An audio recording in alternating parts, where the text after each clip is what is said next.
What do you know about the so-called essential air service? You may have heard the term before and just assumed it was some, essential service that the government has to provide.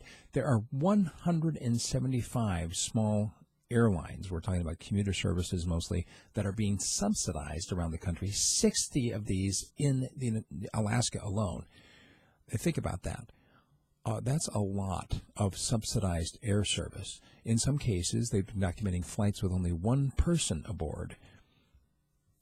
Now, I don't know how you feel about that. I would love to be able to fly home to Arizona to visit my family every once in a while. My mom and dad, I don't see them very often, once every couple of years. My sister lives down there. It'd be nice to see her more often as well. I hardly know my nephews.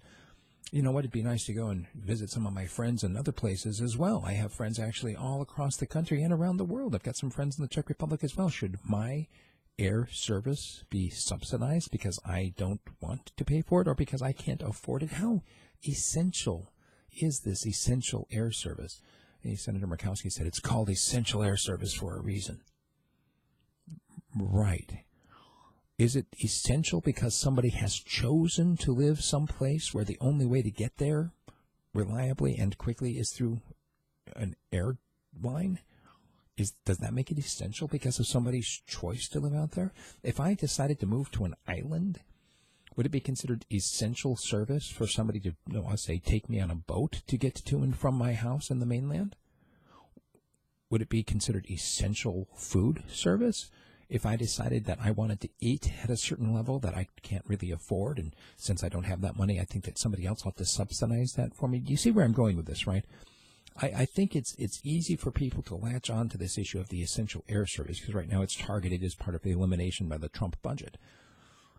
But there are so many so-called services that some people deem essential that really, if you think about it, comes down to a person's choice of being in that situation where they can't afford it. And if you can't afford it, may I humbly suggest that you need to consider your lifestyle. Maybe it needs to change a little bit. If you decide to live out in the bush, maybe you could consider having a subsistence lifestyle and actually live off the land. And if that doesn't work for you, maybe it's just too much work, you can consider moving into the cities and finding a job and doing what is needed.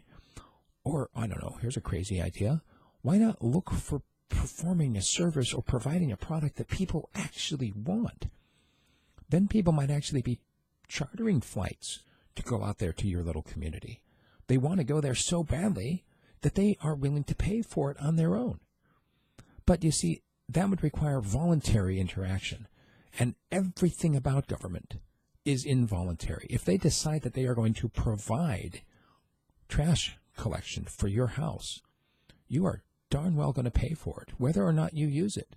If they decide that they're going to provide police protection, that they decide that they are going to provide fire protection, whatever it is that government decides, and I say government doesn't decide, it's individuals, it's people that use this idea of government to make other people think, it's my duty to pay for that. It's not your duty to pay for my lifestyle. It's not your duty to pay for my stuff. And it certainly should not be my duty to pay for your so-called essential air service.